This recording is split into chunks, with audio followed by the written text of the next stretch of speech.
bien fait d'attendre parce que j'ai des choses hyper sympas à vous raconter concernant votre année 2022.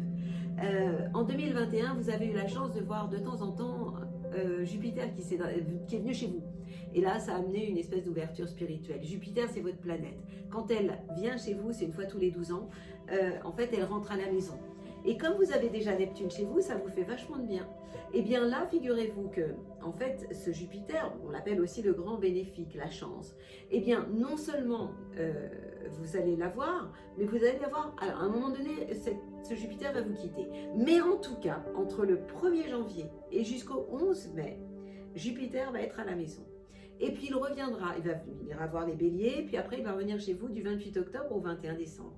Et là, ça va amplifier vos talents, amplifier votre spiritualité, améliorer votre vie quotidienne, concrétiser vos projets, parce que vous allez bénéficier d'un triangle d'eau et de terre.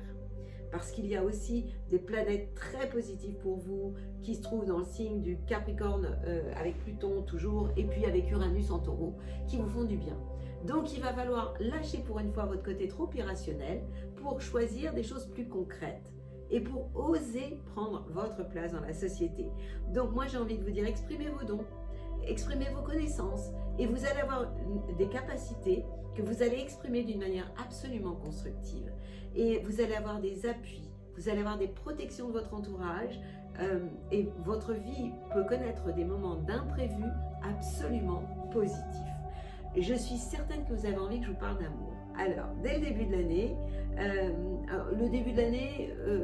à partir, dès le début de l'année, vous avez les bonnes ondes de Vénus. Pourquoi? Parce que Vénus est en Capricorne.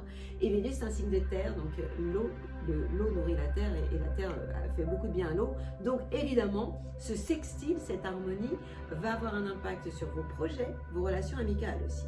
Donc c'est une période où vous allez avoir, en tout début d'année, jusqu'à début mars, le cœur serein, avec un côté totalement réaliste, plus concret, et vous allez mettre un peu de côté votre envie de toujours trop rêver. En avril, encore une super bonne nouvelle, c'est que Vénus, la planète de l'amour, va être chez vous. Elle va venir rejoindre Jupiter et Neptune. Évidemment que vous allez être inspiré, spirituel aussi. Au mois de juin, Vénus, c'est pas fini, va être en Taureau et en sextile, donc elle va rejoindre aussi Uranus, qui vous fait du bien parce que c'est l'inattendu, Uranus, et ces planètes vont être en sextile, Vénus va être en sextile avec vous, au niveau de tout ce qui touche votre entourage proche, les relations avec les autres, frères et sœurs, entourage proche, et du coup, vous allez pouvoir vous projeter au niveau du temps. Pendant l'été, ça va continuer avec Vénus, la planète de l'amour, qui va être en Cancer, c'est en juin-juillet, une partie du mois d'août, et donc là, je suis plutôt juillet plus que juin, et là, cette planète va être en trigone avec votre signe et va embellir le secteur de l'amour, de la créativité et des enfants. Donc vous allez dire oui à l'amour, tout simplement, c'est un trigone, hein. C'est quand même génial, Vénus en Cancer pour vous, signe d'eau. En septembre, Vénus va être en Vierge, c'est-à-dire en face de chez vous. Donc là, il y a un peu plus d'opposition, vous allez avoir le sens de l'organisation, mais attention, vous pourriez avoir des reproches, puisque la planète est en face de chez vous, il va falloir à ce moment-là tout simplement prendre de la hauteur et dire que vous êtes tout simplement aimé pour vous, et même si par moment vous avez des choses à rectifier au niveau de votre organisation d'ailleurs, vous prendrez de la hauteur. En novembre, Vénus, la planète de l'amour, va s'installer en Scorpion, qui est un signe d'eau comme vous. Donc Vénus va être de nouveau en trigone avec votre signe et influencera le secteur de vos idées, du sens que vous donnez à la vie. Et vous allez avoir envie de reprendre le contrôle de la situation et vous allez avoir vraiment de très jolis talents cachés. Sur le plan de votre vie sociale, qu'est-ce qui se passe cette année? Entre le 1er janvier et le 11 mai, Jupiter, la chance, est rentrée à la maison, c'est-à-dire chez vous. Donc, elle va être au service de vos projets et au service de vos talents. Donc, ce sera vraiment le moment de croire en vous et en votre bonne étoile. En janvier, la planète Mars va être en Sagittaire. À ce moment-là, elle va être en tension avec vous, puisque le Sagittaire est en carré avec vous, et ça peut perturber le domaine de la carrière. Donc c'est un démarrage qui va être un peu chaotique, mais pas de panique, parce que Mars va bouger et va s'installer dans le signe du Capricorne à la fin du mois. dès le mois de janvier, fin du mois. Et ça va vraiment vous remettre sur les rails, puisqu'à ce moment-là, Mars, la planète, va être en sextile, en harmonie avec vous et va avoir un impact positif sur vos projets et sur vos relations amicales aussi. Alors, vous allez à ce moment-là faire des prouesses et en avril, mai, la planète Mars va venir chez vous, dans le signe des Poissons.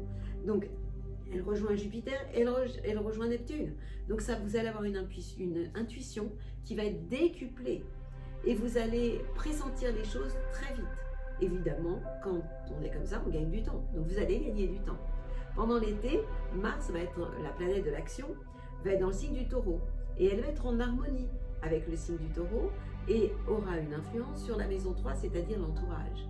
En clair, vous allez garder les pieds sur terre, vous qui avez tellement de mal à les garder parce que vous êtes très irrationnel. Donc, en fait, là, vous allez être beaucoup plus pragmatique. Vous allez avoir un bon sens et vous allez trouver des solutions et vous aurez des idées lumineuses. Après une période, une pause un peu de quelques mois, vous allez vraiment avoir des idées géniales.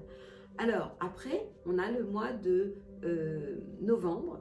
Donc, on a une pause par rapport à Jupiter pendant l'été, hein, de mai à octobre. Et en octobre, et jusqu'à la fin de l'année, 28 octobre, c'est ça, hein, et jusqu'à la fin de l'année décembre, Jupiter revient à la maison, revient chez vous. Et là, vous allez pouvoir finaliser et embellir tout ce que vous avez mis en place, toutes les choses que vous avez mis en place. Donc, vous voyez que c'est une année extrêmement intéressante. Et pour ce qui est de votre forme, de votre motivation, eh bien, elle sera au rendez-vous. C'est une année pour moi de bien-être, c'est une année où vous pouvez réaliser vos projets, donc ça va vous amener de la joie. Vous allez avoir vous allez pouvoir améliorer votre quotidien et c'est une année où vos talents vont être reconnus. Donc vous allez vous sentir beaucoup mieux, beaucoup plus rassuré. Donc je dirais qu'en 2022, vous avez rendez-vous avec une très belle vitalité. Vous allez motiver et vous allez aussi être contagieux positivement. Le seul bémol, parce qu'il peut y en avoir un, c'est le stress. Attention à ça, mais vous allez savoir aussi vous ressaisir à temps. Et vous allez avoir beaucoup de ressources cette année. Quel conseil je pourrais vous donner à vous? Eh bien, le conseil que je vous donne, c'est de croire en vous, en votre bonne étoile, de vous laisser guider. Vous êtes protégé en 2022 et surtout d'écouter votre intuition parce que vous serez connecté et vous allez rechercher une vie beaucoup plus spirituelle. Ben oui, Jupiter rentre à la maison, Neptune y est déjà, avec les passages de certaines planètes en plus, eh bien c'est une année où effectivement tout ce qui a un côté spirituel va vous appeler tout simplement. Hein. Donc c'est une année où je vous inviterai à rester aligné entre la tête, le cœur et le ventre. Tête, cœur, esprit, cœur et corps. Voilà. Et je vous ai tout dit. Donc j'ai envie de vous dire, profitez de la vie est belle. Quel élixir pour vous? Si vous vous stressez de temps en temps, c'est pas mal de prendre du verveine. Si vous sentez qu'il y a trop de stress parce que vous avez envie de faire trop de choses. Donc verveine, pas dire que vous soyez impatient, vous êtes un hypersensible. Il y a un élixir qui est pas mal, c'est le walnut, quand on est sensible aux ambiances et aux gens qui nous entourent. Mais je pense qu'avec ça, vous ne serez confiance en vous, vous l'aurez. Donc je pense qu'avec ça, c'est pas mal. Je vous souhaite une super belle année. Avec mes meilleures ondes. Vous êtes sensible aux ondes, vous?